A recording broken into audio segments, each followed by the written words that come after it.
ordinary people living life the way. Hello family and friends, it's another wonderful time out with me on Relationship Plus. My name remains Praise Forward. Now in the last two episodes we started looking at insecurity, none but me.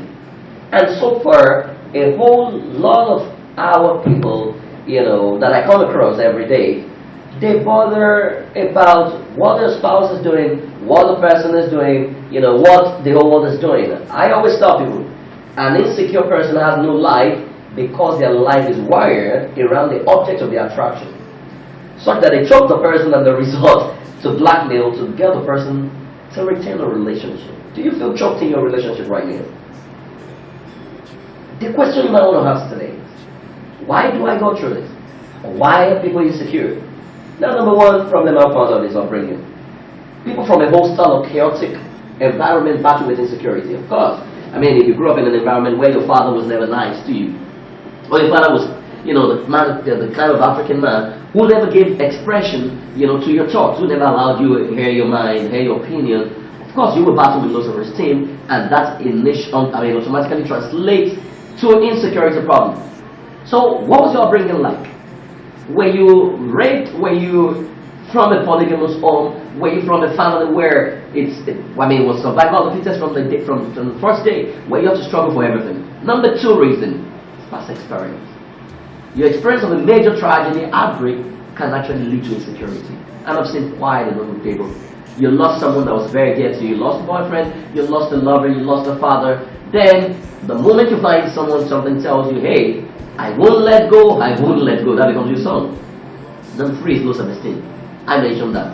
Poor self-concept of body image. I've met ladies who told me, first, I don't like my leg, I don't like the way I look, I don't. So every time they see someone around their spouse, try to measure themselves by the standard of that person. Listen to me, you are nobody, no other person can be like you. You are here by yourself, and no other person can ever be like you. Number four is a realistic expectation.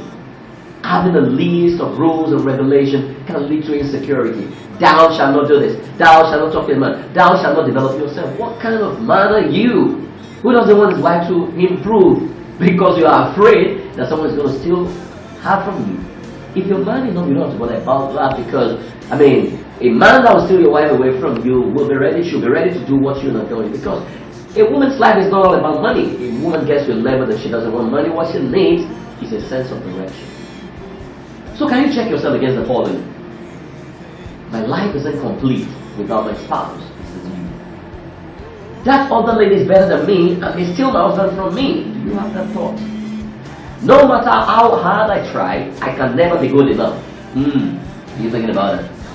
I am not really competent. I am not man enough because I can't provide what my wife's boss is providing for his family. How does that concern you, Olga? I have failed before, so there's no point trying again. Is that your thought? I need to quickly become pregnant for him lest I lose him. Hey woman, no woman has been able to give a man through pregnancy or through sex. And you won't be the first, so don't fool yourself.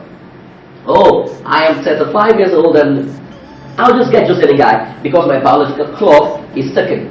Now, I tell people there's nothing called biological clock, really.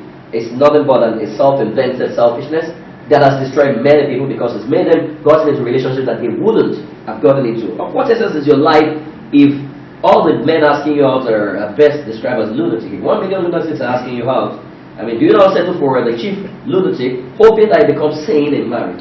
It doesn't work that way. No one could ever respect or accept me. I'm just out of sort. Is that your thought? I can never collect money from my wife, even if I'm broke, because I'm the man. Oh, African man, you live in your broken state. My wife will not respect me if I help her with kitchen chores. That shouldn't bother you. Who was helping you before you got married? It shouldn't bother you. Whether she says thank you or not, shouldn't bother you. You do what you need to do.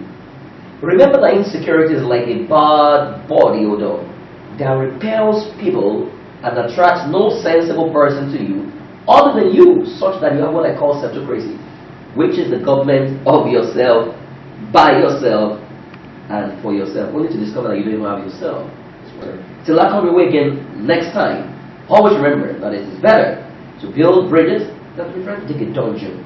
Life is about relationships, and you need to try with knowledge. Bye-bye.